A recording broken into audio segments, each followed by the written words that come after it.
This is the butt rib, the inboard rib. The main spar goes through this little gap right here, and the rear spar goes through this little gap here, and then the fabric goes up over here and is glued onto this piece right here, comes up the backside. There's a strut on here that comes off that attaches to the spar to help stabilize this rib. There was two more of them back here that I just took off. They're just held on. Actually, these two were just held on with some little number 4 screws, nuts and screws. This one's got a number 6 screw and nut in it. I don't know why. It's supposed to be a number 4. Somebody's replaced it. Anyway, these little tabs right here, let's just see them right here. They're just riveted on. It's just a little teeny sheet metal tab. These are what hold the rib onto the spars. And this one right here, the hole is wallered out pretty good on it, so I'm going to take that off there and replace it. It's got a tubular rivet through it. I'll probably put a regular aluminum rivet in it. And then there's another piece that goes on the bottom here that was riveted onto the bottom that sticks out, and then that's what the fairing that goes under here to close off that gap between the wing and the fuselage. That's what the screws go in on it. I took it off so I could clean it up and get this cleaned up. But I noticed that this rib has a little crack right in here, and it's been bent just a little bit right here in this aft section just forward of the rear spar. So I'm going to put a doubler on that. I'm going to do a repair on that. And we'll clean it up and get it ready to go back on. Well, I'm going to take this other strut off of here first.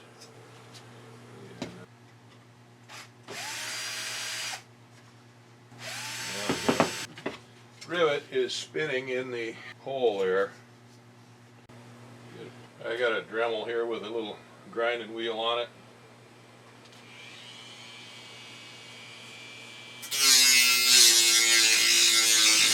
Okay. These tubular rivets seem like they like to do that. Now those rivets are out of there. What do they do with that bracket? That came out, there it is, right there. So that's easy enough to make. I'll just make one of those up like that. I got lots of aluminum here. Yeah, and put it in there and rivet it all back together. I'm going to take this diagonal piece out, and I'm going to take this diagonal piece out, and then I'm going to make a brace similar to what's already in here in the center to go in right through here to double this rib up and to strengthen that up, straighten that out. Alright, drill some more rivets out, figure this all out. Well, I took out one of these diagonals, loosened up another one, and took out another one of these tabs, and then I've taken out a couple more rivets here. I think I'll take out a couple more rivets. But anyway, I've determined that the only practical way of getting these rivets out of there is to grind them off, the head of them off. You try to drill them out. You get to a point and they just start spinning in the metal and you can't do any more on them. Just wallow the hole out. So about the best way to do it is with this little Dremel tool. Just be carefully. That one there's got a bend in it, so I'm going to turn it over and do the other side.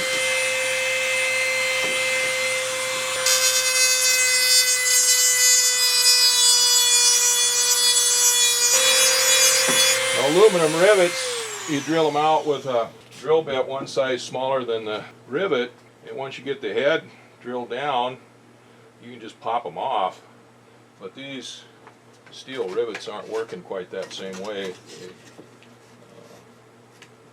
They don't want to come out of there very bad. There we go. I'm not going to take this whole thing off of here. I just wanted to get it long enough so that I could put a pretty good doubler in there and then straighten this out, and it'll hold it in place. There's not a whole lot of pressure on there or anything, but do it, might as well do it right. Alright, now I'll go dig out some sheet metal. I've got a whole bin of it over here of scrap pieces, odds and ends and stuff that I've been saving. from the project when I built the fuselage, or put the fuselage on the airplane, so I'll go dig some stuff out of there. I went and dug out my little scrap bin. I got all kinds of scraps in here. Well, a lot of this stuff is way too heavy for what I need. This is 032. There's some 040, whatever that is. Some more 40. Now this stuff is all 2023 or 2024 T3, so it's a little tougher. I think this stuff is all SO soft or half hard anyway. It's not as hard as this stuff is. Well, anybody that's been watching my videos for the past little while knows that I've been having trouble with this camera, my camera that was my main camera, with the autofocus on it. It would focus in and then just randomly unfocus and change back and forth, and it'd have a really nice picture and then it'd get all fuzzy. And it was pretty frustrating. You couldn't tell it when you were using the camera, because usually I'm in front of the camera or doing stuff and not sitting looking at it. But even if I was looking at it, looking in that little view screen, you can't tell sometimes whether it's in focus or not. Well, anyway, I've got the new camera set up. I just took the wide angle lens off of the older camera and cleaned it up and stuck it on the new camera. So I've been working on this inboard rib, this butt rib, a little bit. I've got a couple of these little tabs here that I want to replace. This one was the hole in it. This is how it mounts up to the spar, and the hole in it was hogged out bigger than the head of the screws that held it on. And then this one was bent a little bit, which didn't really hurt it any, but I took it off because this rib has a crack in it down here at the bottom, and it's had doublers put on it before in other places. Well, this top piece right here is a flange that sticks out.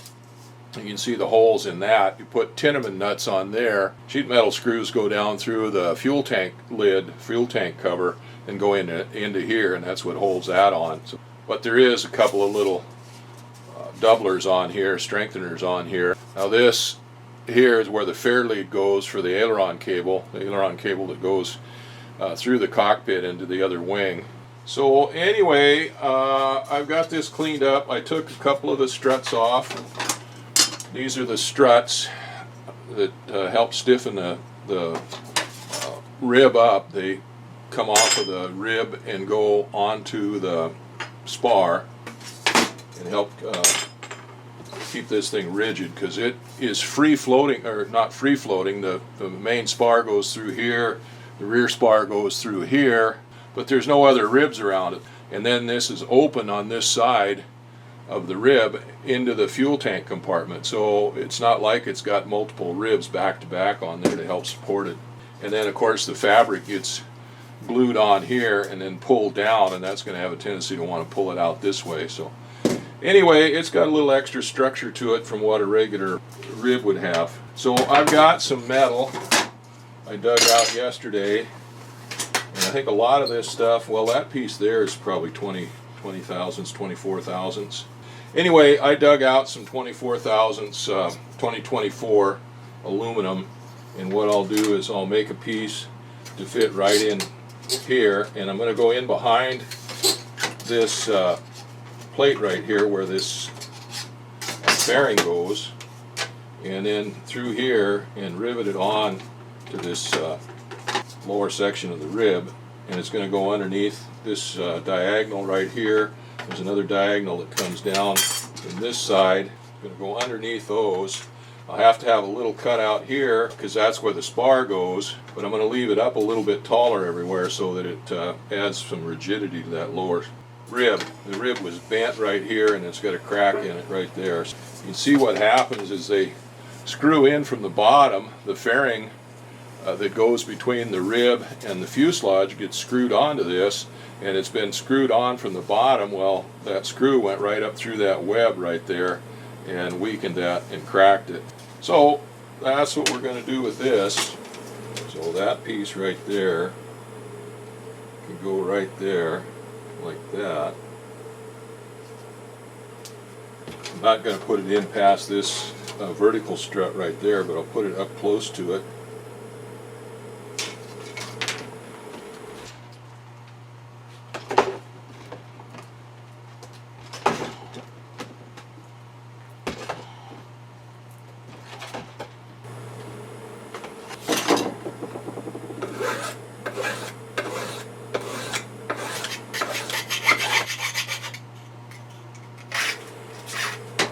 A lot of these holes in this rib have got burrs on them, pretty bad burrs on them, so I'm going to deburr as much of this as I can before I go any farther.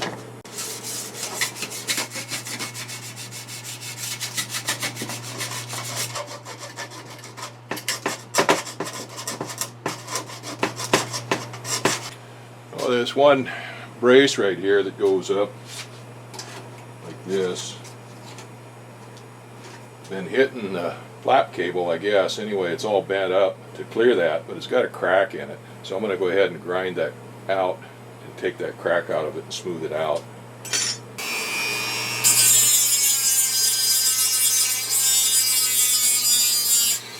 So where this was bent over from the flap cable rubbing on it didn't materially decrease the strength of this strut by much. But with the flap cable riding over back and forth across that sawing on that, it would cause wear on the flap cable and potentially cause a problem with it. But there was a crack right out of the radius of that corner, so I took that out as much as I could, cleared that worn spot out so it's not affecting the flap cable anymore, and then I stop drilled that crack. I've got my little doubler all made up here. I'm going to go ahead and scrub it down with some Alumabrite, and then probably go ahead and spray it with some zinc chromate primer before I put everything together here. I washed this all down with Alumabrite last night, but I think I'm going to go ahead and wipe it down again and then spray this whole thing with some zinc chromate primer and let it cure before I put everything together. And I'd like having paint in between these layers instead of just having bare metal to bare metal on here. If you're in a dry country, it doesn't make that much difference. It's not a big deal. You'll never see any corrosion on there or anything. But where we are, it makes a big difference because this is in a high humidity and a salt environment. So even if this doesn't get sprayed with salt water, there's rain on it. We get over 200 inches of rain a year. The humidity is 80% on a dry day.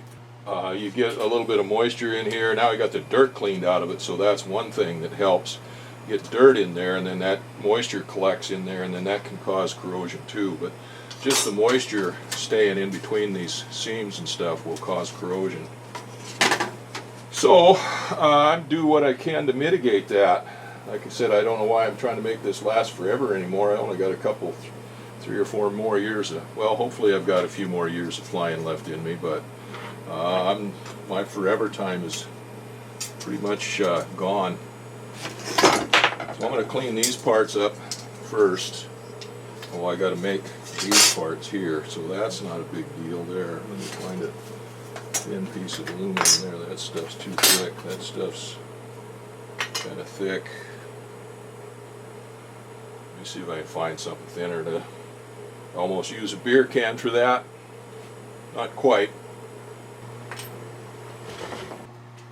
Well, I got this rib about half-ass painted. I just was using a can of zinc chromate primer they got from the marine store. You can't hardly buy zinc chromate primer anymore. In fact, this is green zinc phosphate, not zinc chromate.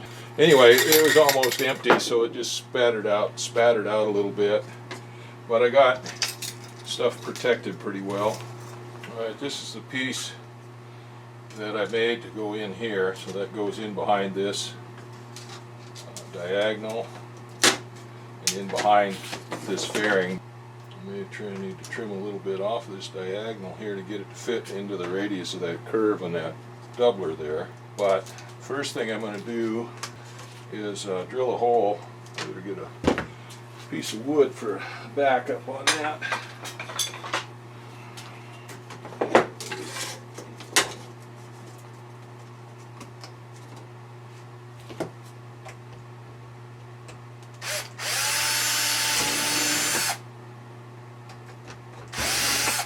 Okay,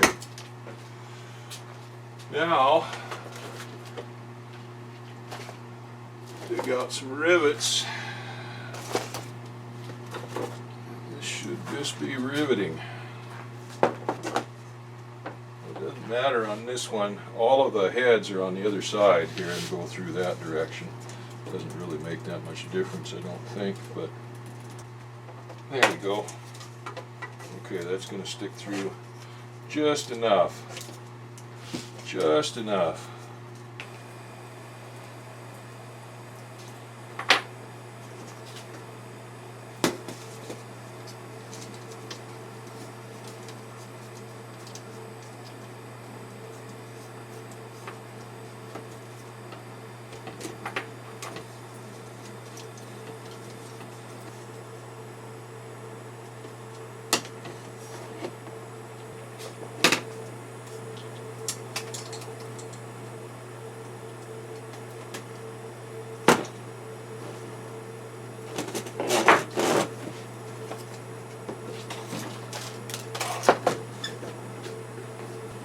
I had all of this set up for my shop when I was doing the airframe. Had all my airplane tools and everything up here. But when I got done with the airframe, I moved everything out of here and moved it down to the shop and kind of made this into my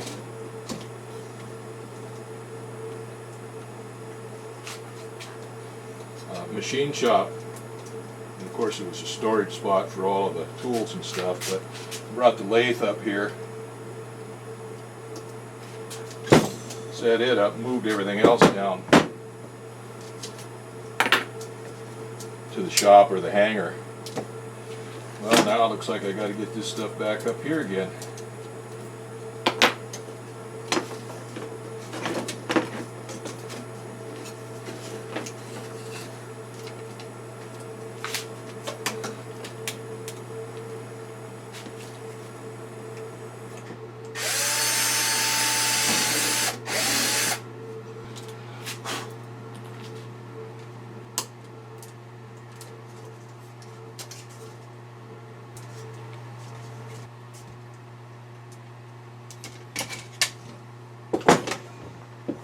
Oh yeah, that'll work.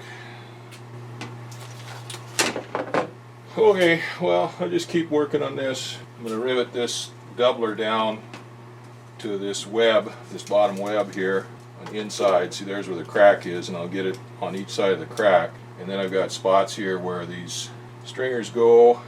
We'll get that figured out. I've got to put all this stuff in. I guess these were riveted in originally, these little brackets. I see on some of them they're put in with screws, but we'll get them done. I got a special anvil here that I made up years ago to go into a tight spot, and there's a channel on this diagonal, and if I use the regular one on it, it'll squish the channel, but it's not as thick, deep as the regular one, so I need to change the set on this. There we go. Alright, that works.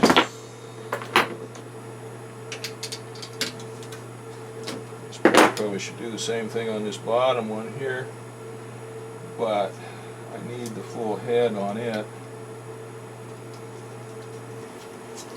Now I lost my position on that other tab, so I'm going to have to go back over to the wing and reposition that. I kind of got this figured out, but I'm going to wait to put these braces on until I actually mount the rib up to the spars, up to the wing. I wanted to make sure that I didn't need to do anything with this diagonal brace right there, and I don't. So I can go ahead and put a rivet in there. Well, I screwed up that one.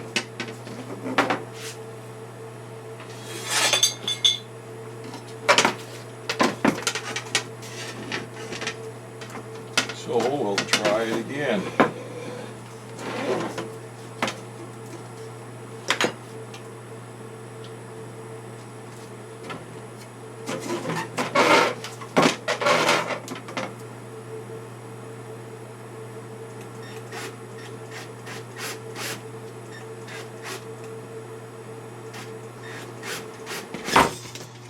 Better.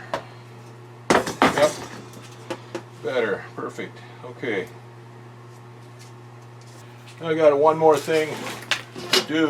I got to figure out how this piece goes back on there.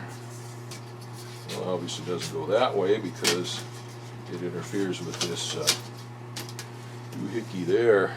Slide it around until I find where holes line up on it. That's where this cutout is, where that's one under that spar, I suppose. Let's see what other ones we can get. Okay, that's how that thing was.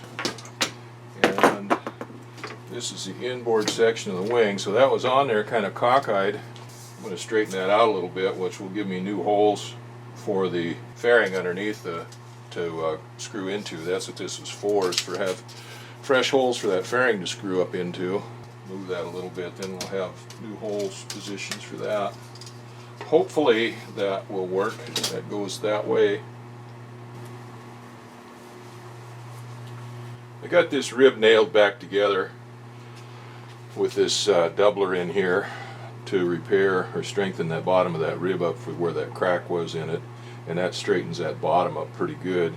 I had these diagonal braces that I put back in, and these two brackets here for attaching to the wing spar that I made up. I got those in. So the next thing to do on this is to figure out how to put this strip on there.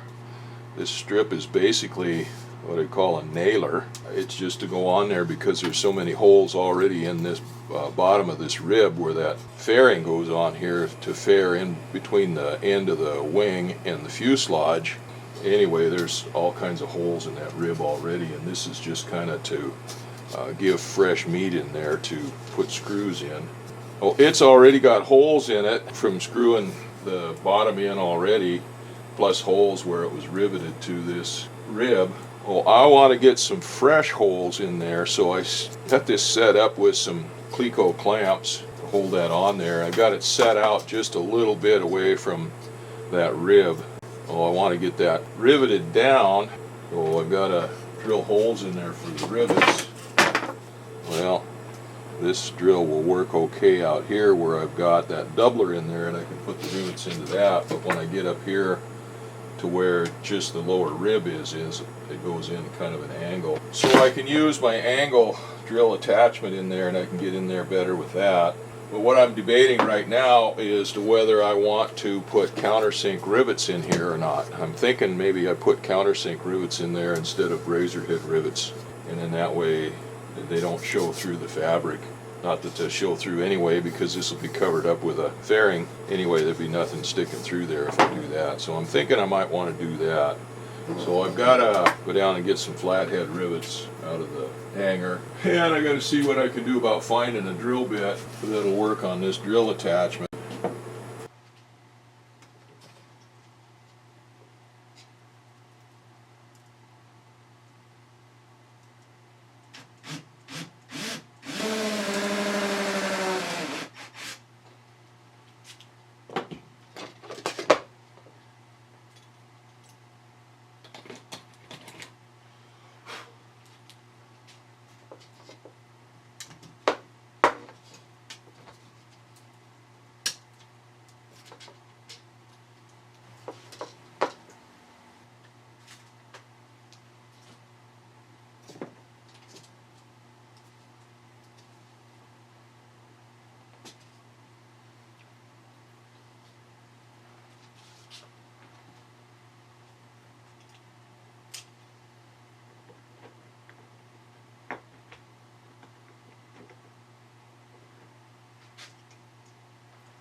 Okay, that little anvil didn't really work, so I'll put a different anvil on there. This is an anvil I made for going in between channels and stuff. This will work better for getting in there tight. That one I made was for going, putting these flathead screws into the nut plates, the small nut plates that I was using. There we go. We only need that for a couple of them. The rest of them are out on this flange where they're farther out. Now I'm not putting a regular rivet pattern in here, a structural type rivet pattern in here. This is just a nailer, and the screws, when they go in, they're going to go into this nailer and hold, but they're still going to go into the bottom of this rib. Well, anyway, like I said, it's not a structural part, so the rivet spacing and stuff on here is not exactly what's recommended, but it's going to have to do.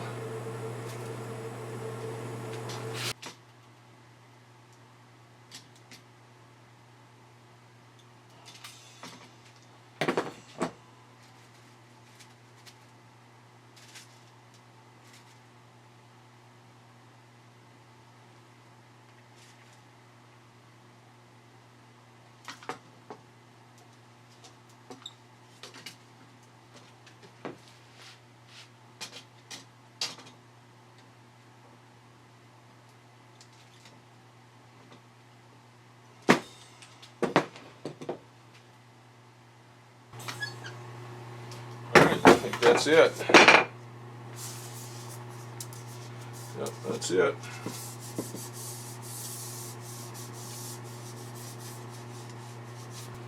Make sure I got any burrs or anything that's on that off. And I'm thinking maybe I might go ahead and put another piece in on this forward section of this rib. And this one I got it sticking out just a little bit past the rib here on this side. It's not going to make any difference. The fabric is going to come up around that, come up over this side. It's not really going to change anything. It's cut out here where it goes around that spar. Anyhow, shaving stuck in the paint's soft. You got shaving stuck in the paint, and I don't really care if that paint's on up here or not. I mainly wanted to get it on to go in between all these pieces that were put on there. So that straightens that rib out pretty nicely, I think. I think it's an improvement over what it was. Like I said, I think I'm going to take another piece of this. Yeah, I'm going to take another piece of aluminum there, thin aluminum, and I'm going to just put around the nose of that rib there, just to give something for those screws to bite into. I got a lot of holes in there. Over time, as you take those screws in and out and they sit and vibrate and stuff, the holes just get bigger and bigger until pretty soon the screws won't stay in anymore. And you start out with these little number 4 sheet metal screws, and you wind up with number 6s, and then pretty soon number 8s, and then pretty soon you got a 1/4 inch bolt going through there. Actually, the nose goes around here, the nose piece goes around here, so I'm not going to put anything on there, because that might increase the size of that, to dimension that enough that the nose piece wouldn't fit on there right properly. So, alright, good thing I'm thinking. So we'll put this one away, we'll move on to the next project.